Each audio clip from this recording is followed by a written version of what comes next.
metals and non-metals. So, nasa gitna ng metal at saka non-metal, that is metalloid. Okay? Letter C. So, let's have number 2. The present worth of an obligation is $10,000 due in 10 years if the money is worth 9% is nearest to blank. Okay, so take note po, dito parang walang sense yung tanong, okay? Kasi sinabi niya na yung present worth. Pero take note po, kung check natin yung grammar, yung is dito dapat, in dapat ito. Okay? So the present worth of an obligation in $10,000 due in 10 years if the money is worth 9% is nearest to blank. Okay? So ano po ang ating $10,000 dito? So this is your future worth. Yan po yung accumulated amount natin. Okay? So yan po yung magiging pera natin within n equal to 10 years. Okay? And given yung ating I, which is 9%, okay, so anong gagamitin nating interest dito since this is a long-term investment, so therefore this is compound interest. Okay, so gamitan natin siya ng F equal to P multiplied by 1 plus I raised to N. Okay, or pwede rin po yung ating P is equal to F multiplied by 1 plus I raised to negative N. So kayo na bahala dyan. Okay? So, itong pangalawa na lang kasi present worth naman yung tinatanaw. So, this is now $10,000 multiplied by 1 plus I, 1 plus 9% raised to negative 10. Okay? So, sige. Compute natin. So, 10,000 times 1.09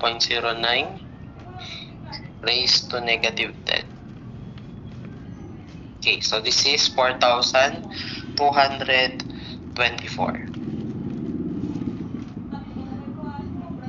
dollars, or this is nearest to, so it is nearest to $4,500. Okay, letter D.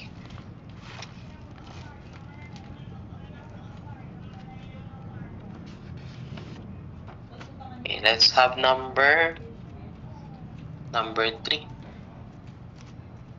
A woman standing on a bathroom scale in an elevator that is not moving. Okay, so meron daw tayong elevator, meron daw tayong woman dito sa loob. Okay. Yung scale daw reads 450 newtons. So meaning that's the weight of the woman and the elevator itself. Okay, so siguro yun yung ano natin dito, weight reading natin dito. So, this is towards pababa, okay, 400 Newton. Now, the elevator moves downward at a constant velocity of 4.5 meters per second. So, ito yung velocity natin. Constant yung velocity. And that is equal to 4.5 meters per second. Take note when we say constant velocity, so zero acceleration. So hindi bumibilis or bumabagal yung ating body. Okay? Now the question is this: what does the scale read while the elevator descends with constant velocity? So ano daw yung magiging reading na dito? So siguro magiging reaction ng ating scale. So kapag reaction, okay, yung ano lang nito, kabaliktaran lang ng force natin dito. So that's F. Okay? So take note po, since wala tayong acceleration, so ano po ang ating REF dito? So that is equal to mass times acceleration, or that is mass times your acceleration equal to 0. Wala po tayong REF. So ano mangyayari? Okay? So by your summation of forces of Y equal to 0, so therefore this is only just F minus 450 is equal to 0. So therefore the reading now is 450 newtons pa rin. Kasi wala po tayong REF. Okay, so tsaka lang po magkakaroon ng REF kapag meron tayong acceleration. Okay, so letter C. Okay, Next tayo, number 4. So, the simple mathematical statement of the relationship is between elastic stress and strain. So, stress is proportional daw sa strain. And this is what? Okay, this is by means of your Hooke's law. Okay, Hooke's law. Stress is proportional to strain. And what is the constant of proportionality? So this is what we call your Young's modulus or modulus of elasticity under plastic region. Okay, so letter B.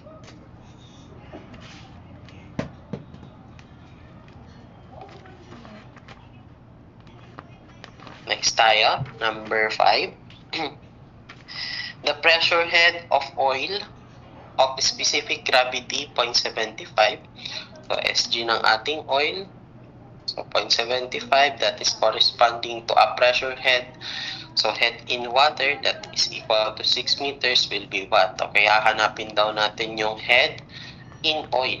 Okay, so parang nag-convert lang tayo ng pressure from water going to oil. So therefore, we can say that the pressure in oil is also equal to the pressure in water. Ano lang magbabago dito? Yung head. Okay, bakit nagbago yung head? Kasi mas mabigat si tubig kaysa sa oil. As you can see, SG ng oil, 0.75. Okay, so since pressure heads lang naman tayo, so what is your pressure in terms of pressure head? So that is specific weight times the head or the height or the column of your fluid. Okay, so therefore this is now specific weight ng ating oil multiplied by the head of our oil or yung ating height. So this is now equal to specific weight ng water multiplied by the height or the column in water. Okay? So ano po ba ang specific weight? Okay? So this is just only SG multiplied by the specific weight ng water. Okay? So that is 0.75 multiplied by 9.81 kilonewton per cubic meter multiplied by height in oil is equal to 9.81 kilonewton per cubic meter multiplied by the head in water. So this is 6 meters. So ano mga magkakancel dito? 9.81, 9.81. Okay, so manipulate natin to. What is the height in oil?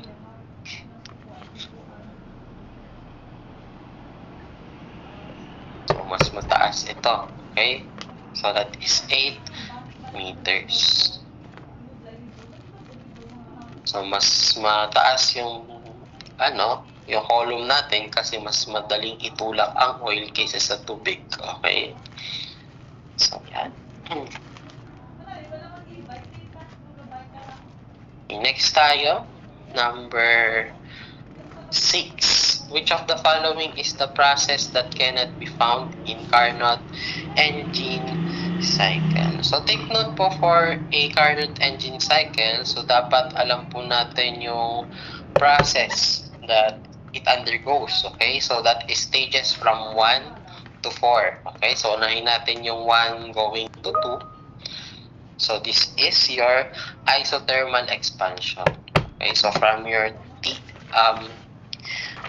PV, okay, diagram. So isothermal expansion.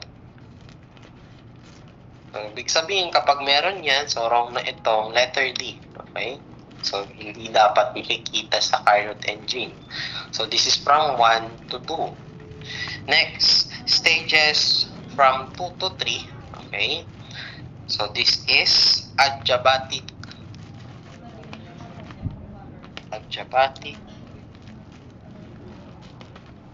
expansion. So, dalawang beses siya mag-e-expand. Okay, kapag nag-expand, lalaki yung volume.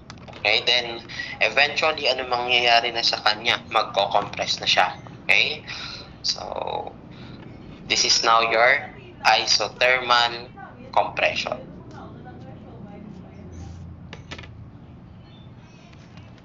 Okay, so this is from 3 to 4. Stages from 3 to 4. So, this is isothermal compression. Magko-compress, liliit yung volume. Okay? Then, eventually, okay, so from 4 going to 1, this is your adiabatic compression.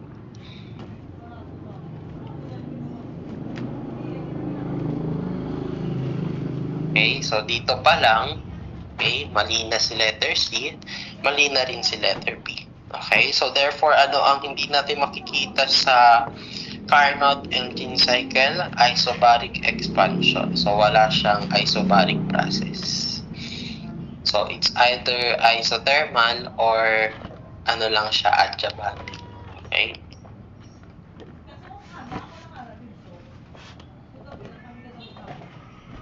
Next. Number 7. The moment of inertia of any plane figure can be expressed in units of length to the, okay, this is letter D, to the fourth power, or this is known to be the polar moment of inertia. Okay? So, kapag may nakita kayong fourth power, inches raised to 4, cm raised to 4, polar moment of inertia yan. Pero kapag may nakita kayong kilogram meter squared, okay, yung mga may mass na moment of inertia, mass moment of inertia yun. Okay? So, let's have number 8. Okay? Computer programming. Sige, pakipicturean na. Number 8 tayo. Number 8. So, what is the value of A after this program segment is performed? So, this is under your Fortran. Okay? So, Fortran, nabigay na namin yung libro na ito. Okay? Sa mga reinforcement namin or mga mentoring students namin. So, na lang yung kopya, okay?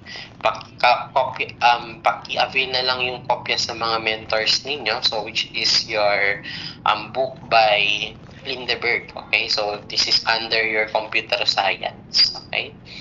So, ang programming language dito is Fortran. Okay, so we have here A equal to 0, do 77i is equal to 1, 4. Therefore, 77a is equal to a plus I. Okay, so ano ang ibig sabihin nito? So, yung ating a daw, magsa-start sa 0. Okay, yan yung initial condition natin. So, initial value ng a. Ngayon, ang ating may execute is that yung ating 77th line. Okay? So, itong 77 dito, this is the line. Okay?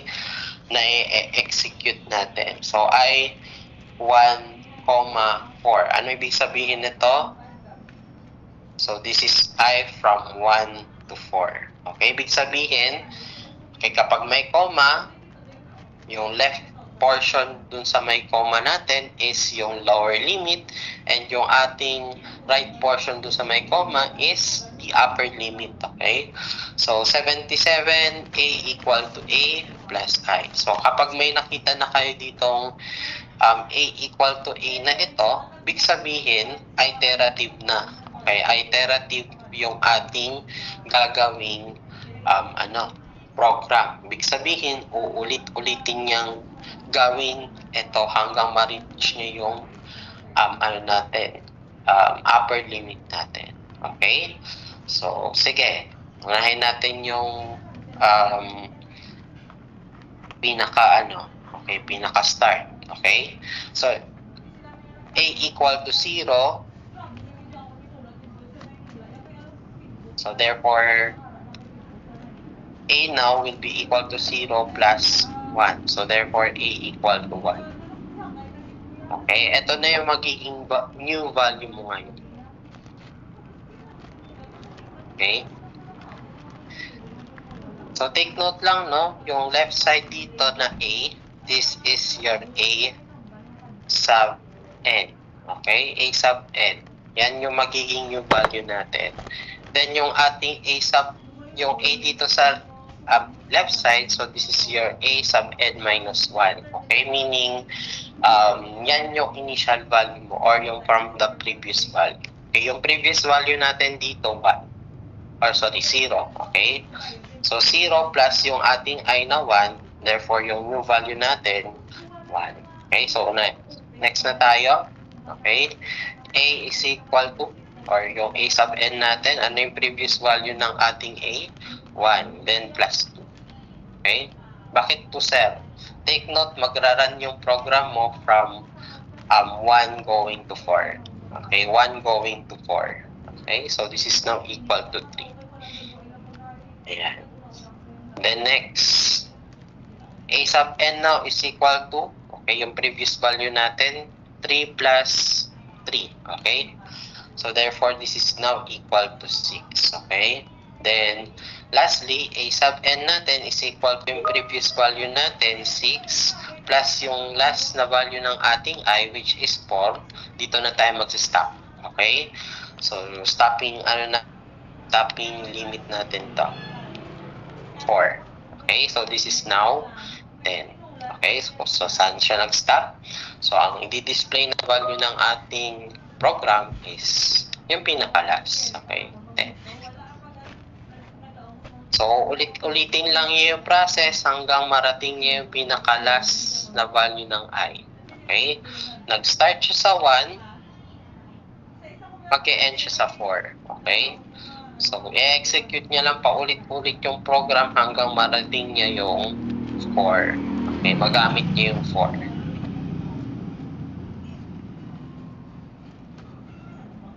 Okay, paki-picturean.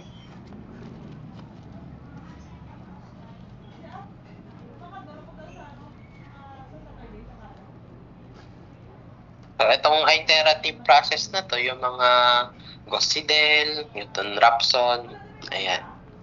So, pwede nyong gamitan yan sa Fortran. Pero yung mga mga numbers lang na real numbers, hindi ko sure kung pwede siya sa complex. Pero kapag complex kasi MATLAB na. Okay? Pinaka the best. Okay, next tayo. Number 9. So, how many branch circuits in 55 kVA load with 220 volts and 20 ampere branch circuit? Okay, kada branch circuit daw natin, okay, so S branch is equal to, okay, yung ating voltage times yung ating current available. Okay, so therefore, this is equal to 220 multiplied by 20. Okay, so this is now ilang volt ampere ang meron tayo dito. So that is 4,400 volt ampere. Okay, pero take note po, this is per branch. Okay, kada branch. Per branch. Ayan. Ngayon, kunin na natin yung number of branches. Okay? Number of branches. So, this is now equal to what? Okay? Equal to yung ating total na available na kVA all over yung ating S kada isang branch. Okay? So, therefore, this is now 55 kVA. So, this is times 10 raised to 3 VA all over yung ating S branch, 4,400 volt ampere kada branch. So, yan. Ito. 55,000 divided by yung answer. So, this is equal to 12.5 branches. Okay? So, wala naman pong 0.5 na branch. Okay? So, therefore, ang ano natin dito, round up. Okay? 13 branch na lang siya. Okay? 13 branch. Sir, bakit sir 13? Nag-round up tayo branch circuit. So, mas maganda, mas maganda, di ba, sir, na i-round down na lang natin, sir. The answer, may sense rin naman yan, okay? Pero take note lang po for octopus connection kasi, okay, kung ito 12 natin yon, anong mangyayari? Okay, lahat po ng ating outlet ay mayroong nakasaksak, okay? Nakasaksak, so octopus connection. So, yung isang branch na yon or yung isang outlet natin dito, so yung one branch natin dito, this is for future use or future expansion. Okay, pwede mo pa kasi itaas to. Okay, kumbaga ito yung allowance natin. Allowance. Okay. Pero wag niyong sasaksakan yan. Okay? Allowance lang. Okay? For future expansion. 13 po yung pinaka-answer dito. Okay, so let's have number 10. Ayan. So, a liquid pesticide has a density of 1.67 gram per ml. Find the mass of the liquid in kilogram for a full 20-liter container. Okay, kung hindi natin alam yung gagawin, unit analysis lang tayo. Okay? Take note. Okay, from a density and a volume, kukunin natin yung mass. Okay? Ang gusto nating mapalabas, okay? Mass. Okay? Mass in kilogram. Eh, may gram tayo dito. Palabasin na lang natin mamaya yung kilogram. Okay? So, that is now 1.67 gram per milliliter. Okay? So, ano po ba ang milliliter? Okay? So, that is milli, meaning that is 1 times 10 to the negative 3 liter. Okay? Anong gagawin natin? Okay? Para mawala ang liter, multiply natin tong volume. Okay? That's unit analysis lang. Cancellation of units. Ayan. So, ano matitira? Mass na lang. Okay? So, ilan ito? 1.67 all over 1 times 10 to the negative 3 times 20. Okay, 300 or 33,400 grams. Okay, so in kilograms, this is what? Okay, 1 kilogram, 1,000 grams. So divided by 1,000. So this is 33.4 kilograms. And that's letter D. So maraming ganito sa ESAS board exam. Okay? Mga unit analysis. So please master this one. Next, number 11. Conservation of blank is used in collision, explosion, and the like. Kapag may nagbanggaan na body, anong gagamitin natin? Okay, so that is the conservation of momentum. Okay, momentum before collision is equal to momentum after collision. Okay, so letter C.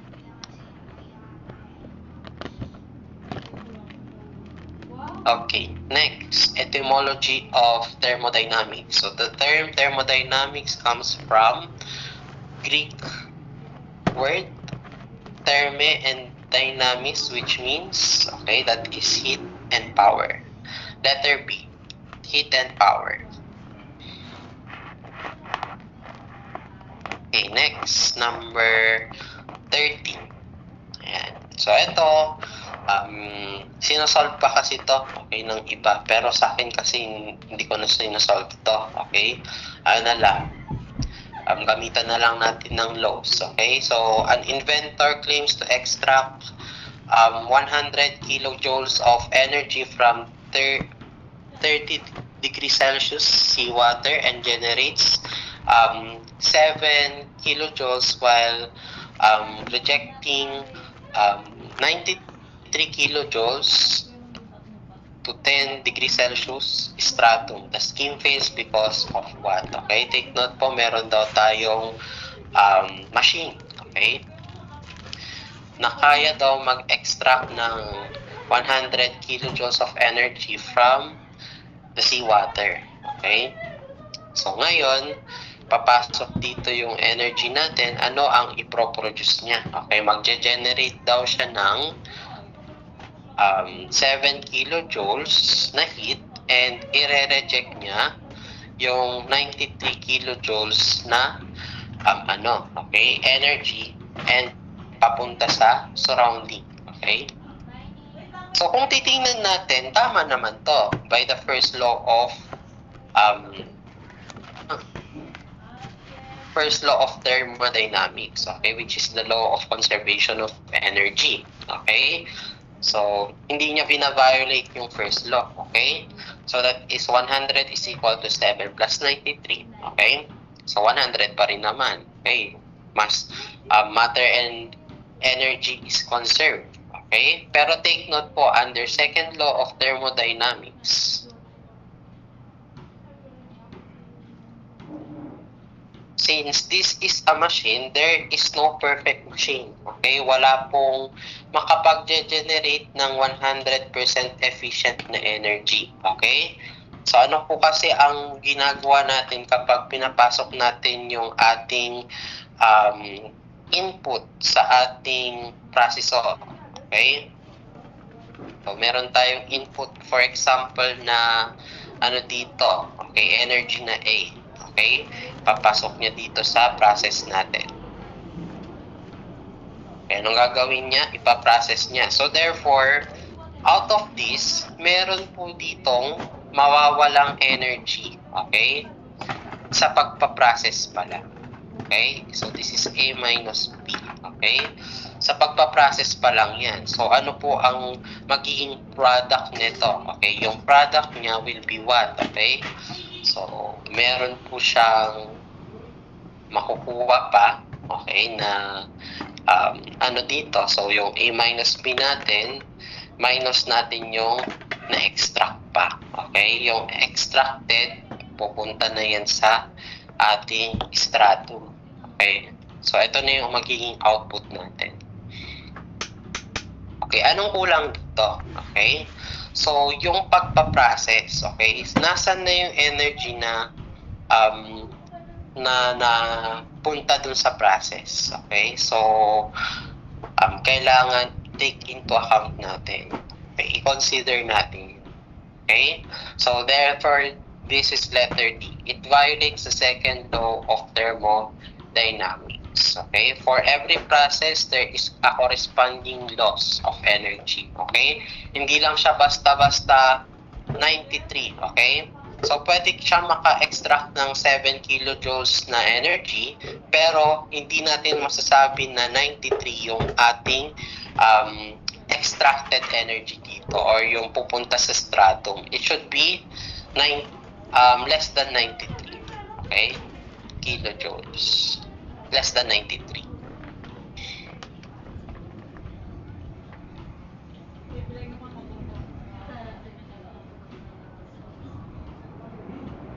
Next tayo, number 14. Ulitin ko lang, no? Less than 93 dapat ito. Okay?